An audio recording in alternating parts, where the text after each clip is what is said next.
on an alien planet. No one had ever lifted the sacred sword, except one human man. Kael had 3 rules when traveling the galaxy. Never trust a planet with singing moss.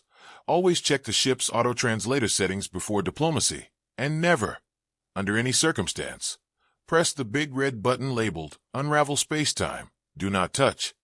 Naturally, he'd broken all 3 by the time he crash-landed on Galathor. The descent had been dramatic, in the way only Kael could manage.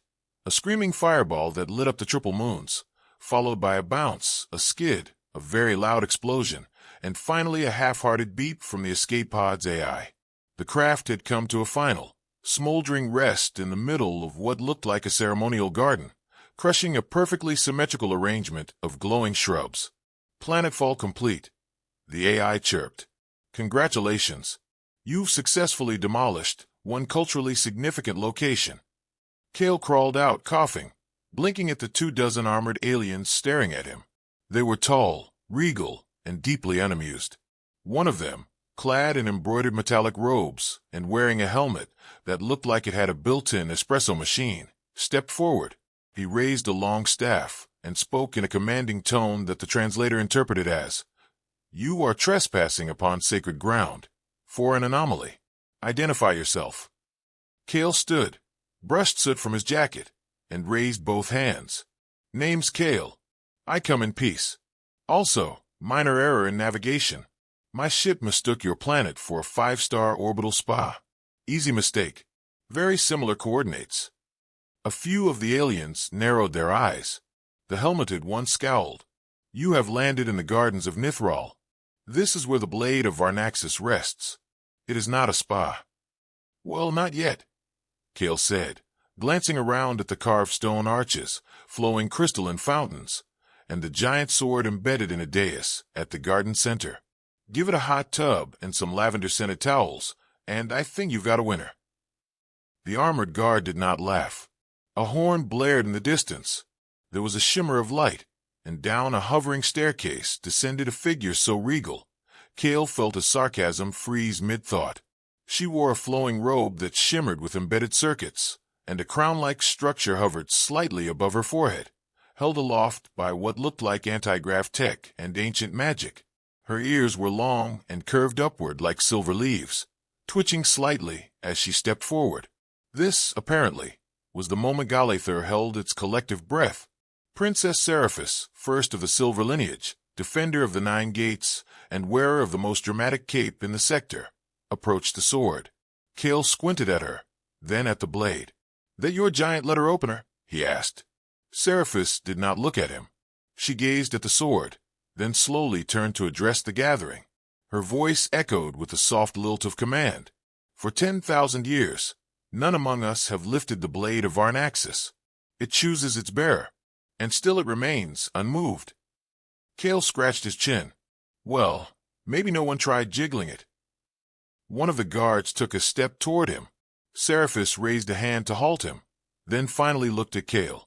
Her gaze was like being inspected by a really judgmental telescope.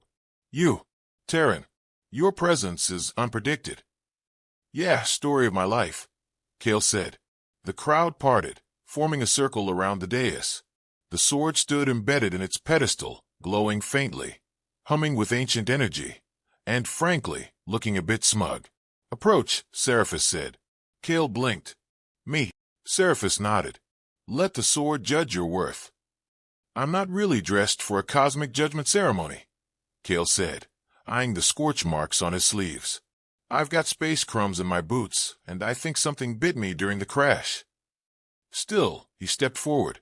The sword was taller than him, etched with alien glyphs and veins of light. It radiated heat and history, and the kind of importance that made Kael wish he hadn't eaten that questionable sandwich before landing. "Well, here goes nothing," he muttered. He reached out, grabbed the hilt, and promptly lifted it. There was a sound, a pulse, like the whole planet had inhaled sharply. The blade glowed bright, humming in a way that felt pleased. Somewhere in the crowd, someone gasped. Someone else fainted. Kael looked at the sword, then at the stunned faces around him. "Huh, that wasn't so hard." Seraphis took a slow step forward. Her voice was quiet, almost reverent. You were meant for more than just this. Kael blinked. More than lifting shiny alien cutlery. She said nothing. The sword in his hand vibrated slightly, then settled, as if nestling in. The ground trembled beneath them. A pulse rippled across the sky, faint but unmistakable. A signal had been sent. Across the galaxy, something ancient had stirred. Kael looked up. Was that normal? Seraphis didn't answer. Her eyes were distant, calculating. The awakening has begun. That sounds ominous. It is. Cool, Kael said, sheathing the sword over his shoulder. So, any chance you've got a coffee shop around here? I feel like I'm going to need a lot of caffeine. There was silence. Then Seraphis turned, her long ears twitching as she walked away. Follow me, Terran. The council must be informed. Kael trudged after her, swinging the sword experimentally and accidentally knocking over a ceremonial lantern. Whoops! That one's on me. Maybe don't tell the council about the lantern. Kael was pretty sure this wasn't how legendary heroes were supposed to start their journeys, awkwardly following an alien princess through a 1,000-year-old hallway that smelled faintly of space mildew and incensed beetle wax. The Royal Hall of Echoes, they called it. Every footstep triggered subtle harmonics in the walls, which replayed ancient declarations of the realm's glory in 5-part harmony. At one point, Kael's boot accidentally hit a resonance plate and set off a rousing anthem in C-sharp. He coughed and tried to walk more softly after that. Seraphis didn't look back. Her stride was precise, chin held high, her cloak fluttering in dramatic synchronization with the oscillating light columns that lined the corridor. Kael had tried to match her pace at first, then gave up and just sort of trailed behind like a confused tour group participant. So, princess ears, he said, casually flipping the sacred sword Varnaxis on his shoulder like a hiking stick. Do we have a plan? Or am I just supposed to stand around looking mystic, while glowing, and making the locals nervous? She stopped. Kael nearly walked into her. My name is Seraphis, not Princess Ears. I am the High Daughter of the Lunar Accord and Defender of the 9 Gates. Yeah, I remember the intro from the garden, Kael said. Sorry. I use humor to deflect from the crushing realization that I may have just become a mythological figure by accident. Seraphis gave him a look like someone who'd just been handed a live grenade wrapped in sarcasm. The sword would not have chosen you by accident. Well, maybe you had a glitch. Or a stroke. Maybe it thought I was someone else. My cousin Trent is much more heroic looking. She resumed walking. At the end of the corridor, 2 massive doors opened with a hiss of compressed antimatter steam. Beyond them was the council chamber, a levitating disk of polished obsidian floating in a sea of translucent air currents. Seated in a perfect semicircle were 9 figures, each more dramatic than the last. Cloaks, crystalline masks, shoulder armor designed to be aggressively philosophical. Their voices chimed together like bells arguing in a cathedral. This is the Terran? One of them asked. His voice filtered through a tone modulator that added unnecessary echoes. He lifted Varnaxis, Seraphis said, gesturing to Kael. You all saw the pulse. Could have been indigestion, Kael offered. Silence. The eldest among them, who resembled a sentient tree fused with the refrigerator, spoke. If he truly bears the sword, then the prophecy has been set into motion. The one who should not awaken will rise. Kael raised a hand. Okay, sorry to interrupt. Who's waking up? And can we not? I feel like I just got here. Seraphis stepped forward. The warlord Mazur, a creature of cybernetic entropy and chaos, sealed within the rift vault centuries ago. His release is tied to the bearer of the sword. Kael slowly lowered his hand. Of course it is. Why wouldn't it be? Can't just be an ancient dinner knife, can it? Galathor's fate is intertwined with yours now, said another counselor, who looked like a walking stack of polished stone tablets. And so is hers. He nodded toward Seraphis. She stiffened. Kael gave her a side glance. I feel like I missed a memo. You did, she muttered. Back outside, Kael was finally allowed a moment of fresh air. Well, alien air. The capital city stretched out below, spiraling towers and floating transport rings, humming with kinetic light. Kael sat on the edge of a terrace, the sword propped against the rail, his expression thoughtful. "You don't look like a hero," came a voice behind him. Kael turned to see a short, hovering drone with a central eye and a halo of blinking lights. It emitted a grating buzz as it scanned him. "I don't feel like one either," Kael said. "You got a name?" "I am Bleep. I used to be a war AI, but now I've been assigned to manage your calendar, hydration, and if necessary, emotional meltdowns." Bleep. It stands for Binary Liaison Entity for Emotional Processing. Someone had a sense of humor. Kael grinned. Finally, someone I can talk to without getting disintegrated by a stare. Seraphis appeared beside him a moment later, leaning on the rail, her ears twitching as she surveyed the horizon. "You handled the council with less disaster than I expected." "Thanks. I try to keep expectations low." "So, what now?" She didn't answer immediately. Instead, she reached into her robe and pulled out a glowing crystal, soft blue, faintly humming. "The Nexus Codex," she said. "It holds the locations of the old defense beacons, technologies we lost in the last war. If Mazur is returning, we'll need them." "Sounds like a quest," Kael said, rubbing the back of his neck. "Do I at least get a montage?" "There is a ship prepared, and a route through the Storm Vault Mountains." "Oh good. Mountains. Nothing like altitude sickness and ancient doom to bond over." She turned to him, her face softer now. "You don't have to do this, Kael." "Pretty sure I do. Sword picked me, remember? And besides," he looked out over the horizon, then back at her. "I kind of like the ears." She blinked, then, for the first time, smiled. It was fleeting, but it was real. Bleep made a sound like a laugh choked on a data packet. "You two are doomed," it said cheerfully. Kael stood, grabbing the sword. "Yeah, well, doom's overrated." He looked toward the mountains, now visible in the distance, craggy, dark, and ominous, of course. "Let's go find some ancient tech," he said, "and maybe a snack. Can't fight ancient evil on an empty stomach." They left the terrace together, the sword humming softly at Kael's back. The path ahead as uncertain as it was absurd. The ship Seraphis had requisitioned was called the Stellar Wombat, which Kael assumed was a mistranslation. It wasn't. The vessel's AI confirmed it proudly. "I was designed during the era of symbolic naming," the voice announced as they boarded. "My name represents resilience, unconventional gestation, and emotional awkwardness." Kael dropped his bag in the main cabin and stared at the curved pilot console, which resembled a jellyfish mating with a grand piano.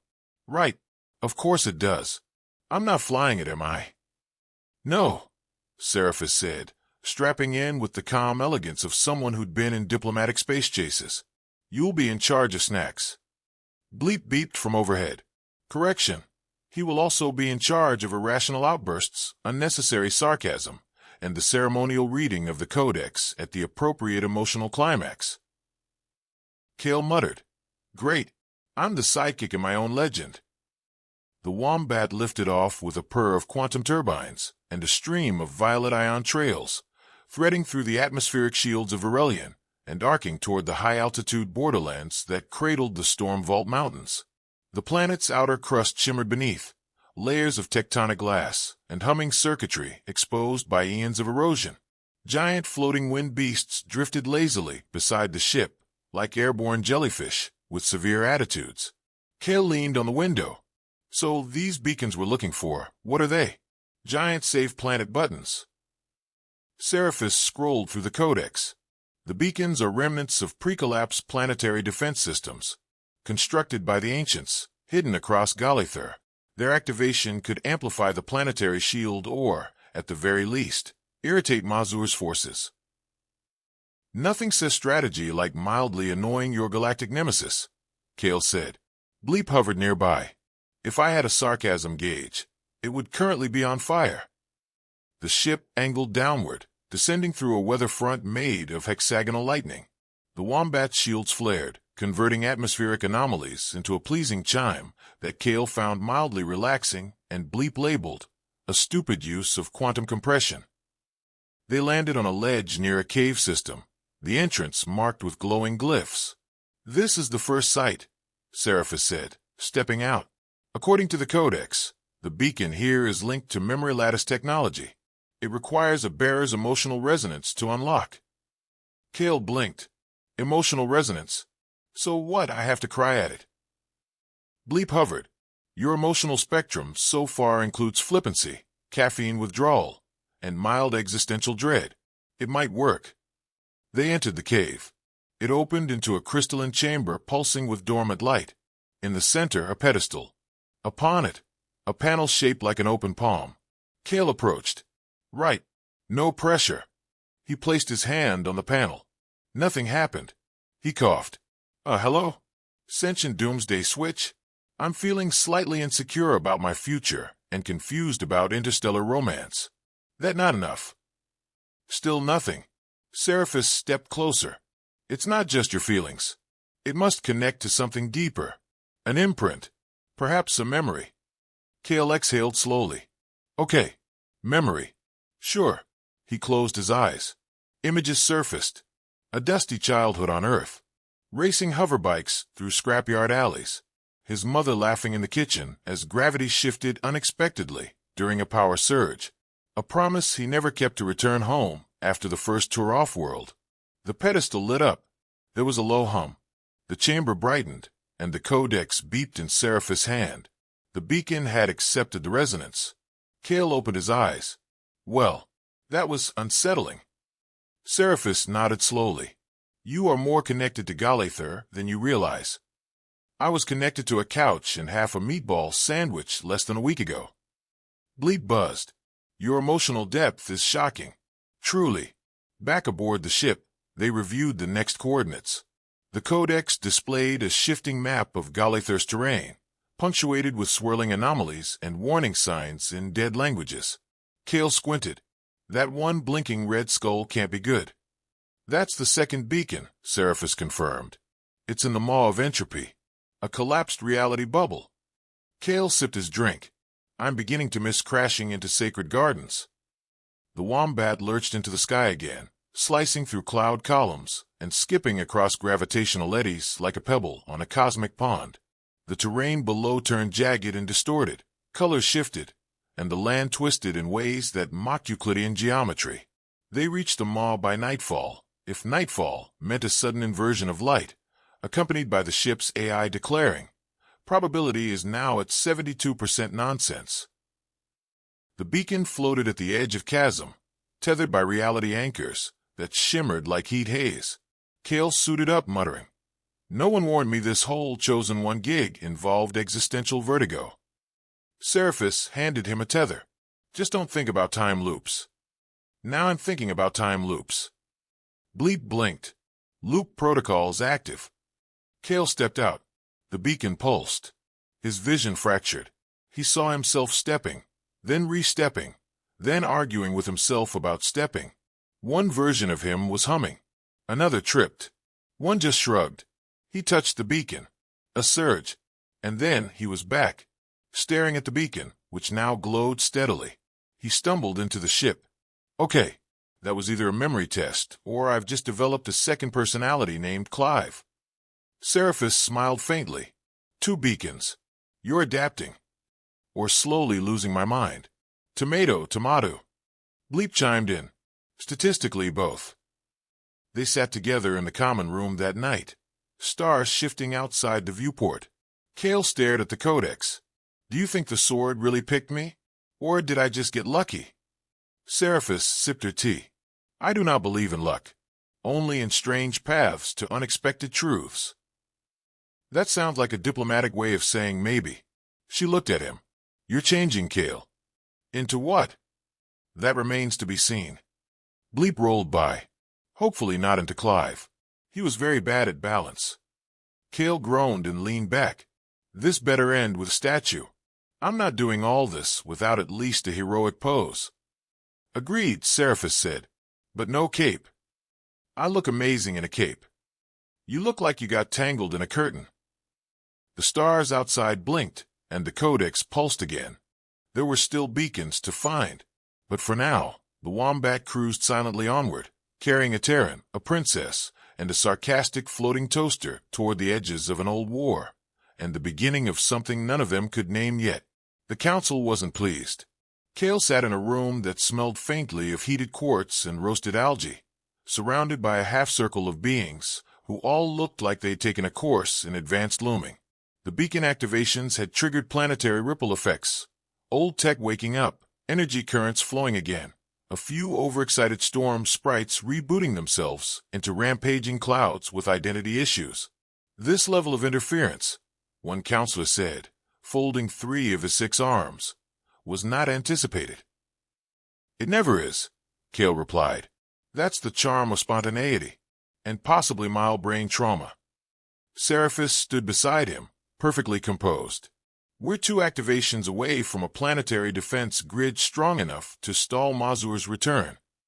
Assuming the next 2 don't erase a continent, another muttered. Kael raised a hand. For the record, I haven't erased anything yet, not even an unsaved document. They weren't amused. When they left the chamber, Kael exhaled hard. I missed the part where people bowed and offered refreshments. This crowd gives more side-eye than a room full of judgmental ants. They're afraid, Seraphis said. The last war cost more than lives. It cost faith. They're afraid of me. They're afraid of what you represent. Change. Chaos. The Terran who wasn't meant to arrive.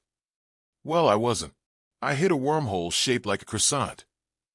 The next beacon sat deep beneath the city of Corvelluin, a buried ancient node encoded in the core of an artificial moon.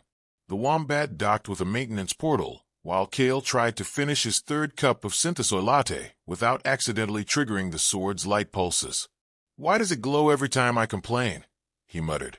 Maybe it's encouraging you to evolve, Seraphis said, adjusting her gloves. Or maybe it's allergic to my pessimism. Too bad. That's 90% of my personality. Bleep floated into the room. I have analyzed the beacon's quantum signal. It is emitting low-level anti-patterns. Probability distortion fields are present. Kael blinked. You're saying it's haunted? No. I am saying it's behaving like a sentient fortune cookie with abandonment issues. The descent was slow, a shaft that spiraled down through ancient alloy strata and singing data plates. The lift spoke in a calm monotone. You are now entering level 12. Do not insult the walls. They remember. Kael glanced sideways. That's not comforting. The beacon chamber resembled a cathedral designed by someone who once saw a cathedral in a dream and then tried to recreate it using hoverglass and sonic resin. Suspended in the center was a sphere of shifting light, crackling with tiny fractures. I've seen worse, Kael said, mostly in bachelor apartments. This one's different, Seraphis said, watching the flickering edges. It's resisting alignment, like it's fragmented. Bleep scanned. The beacon appears to be scanning us in return. It's requesting authentication via genetic resonance. Kael sighed. Right. Step aside, professionals. Let the Terran touch the glowing danger orb. He reached out. The moment his palm touched the light, it swallowed him. He wasn't unconscious, just elsewhere. The room was gone. Now he stood in a memory, someone else's. Cities of gold and glass, skyships sailing rivers of light, voices laughing in a language he didn't understand but felt familiar. And then screaming. Fire. Mazur descending like a collapsing nebula. A sword glowing against the dark. Kael turned. He saw himself. Not himself. A version. Taller. Armor-clad. Confident. You've come back late, the other Kael said. Kael blinked. Pretty sure I've never been early to anything in my life. The other faded. He was back in the chamber. The beacon hummed. Stabilized. Kael wobbled slightly. That was new. Seraphis steadied him. What did you see? Someone who looked like me. Or maybe someone I used to be. Or someone I'll be later. Timey-wimey. Bleep beeped. This beacon's field contains temporal echoes. You likely experienced a projected ancestral memory. Or a marketing hologram from the past. Either way, I'm emotionally disturbed and slightly hungry. The Codex confirmed activation. 1 left. They returned to Varelian only to find the capital under partial lockdown. Reports of energy surges, ghost signals, and sky ruptures were spreading. Panic simmered. The council was split. Some wanted to shut the last beacon away. This is the cost of trusting a Terran. One accused. Kael stepped forward. Hey, I didn't ask to be space chosen, but I also didn't run. So maybe quit pointing fingers and start pointing solutions. Seraphis placed a hand on his arm. Her ears twitched. Later, alone in the chamber of stars above the palace, Kael stared out at the void. The sword floated beside him, its fragments gently orbiting the hilt. You're not going to tell me what I am, are you? He muttered. The sword pulsed. Once, Seraphis joined him, silent. He glanced at her. Do you think I'm going to break this planet? No, she said softly. I think you're going to change it. He looked at her. You're not afraid of that. I am. But change is what brought you here, and what may save us all. There was a long pause. Kael finally grinned. I still want a statue, preferably with heroic lighting. I'll allow it, but no dramatic windswept pose. What's the point of a statue without a dramatic pose? Bleep rolled past. I'll draft schematics. The final beacon pulsed faintly from the far edge of the map. It lay beneath the sea, in a vault older than history. Kael tightened his grip on the sword. One more, he said. Then we face Mazur, Seraphis replied. Kael exhaled. Let's make it a good finale. The final beacon was underwater, hidden beneath the tranquiline abyss, which was neither tranquil nor particularly interested in visitors. The wombat hovered above the waves, its hull coated in a thin shimmer of pressure-resistant nanosilk, while Kael suited up in a dive rig that looked like it had been borrowed from a fashion-conscious deep-sea exorcist. Pressure compensation engaged, Bleep said, scanning the suit. Suit integrity, 97%. Probability of surviving psychic coral infection, 64%. Kael blinked. Psychic what now? Nothing. Good luck. Seraphis handed him a beacon calibrator. The vault's entrance responds to harmonic frequency. You'll need to hum. Kael looked at her. Like literally hum? Yes. The vault is keyed to vibrational codes. The ancients had a fondness for dramatic absurdity. I feel so spiritually aligned with them right now. He dove. The water was thick with bioluminescent particles that pulsed as he passed, lighting a path toward the trench. The vault appeared through the haze, a dome covered in spirals that shimmered when his proximity triggered their sensors. He hovered near the entrance and cleared his throat. Then, with all the dignity he could muster in a fish-proof suit, he hummed. The vault opened. A sound like laughter, or possibly the water mocking him, echoed through the trench. Inside, the beacon pulsed. This one was different, strange metal twisted into knots of impossible geometry, humming with energy that made Kael's suit feel 3 sizes too small. He touched it. There was a pull, not like the last time. This wasn't a memory or a vision, it was a connection. The sword flared to life on the ship above, and every beacon across the planet responded. A wave of blue light swept through the skies. The defense grid, dormant for centuries, awakened. Mazur arrived less than an hour later. His ship was less a vessel and more a singularity wrapped in screaming architecture. It tore through space like a migraine made of metal. He descended upon Varelion in a pillar of entropy, wrapped in armor older than the moon's, eyes glowing with anti-light. Kael stepped forward, sword in hand, his boots crunching over stone that vibrated with ancient energy. Seraphis stood beside him. Bleep hovered overhead, projecting battle stats with the weary enthusiasm of a math teacher during finals week. This is it, Kael said. Final boss music playing in your head too. Seraphis nodded.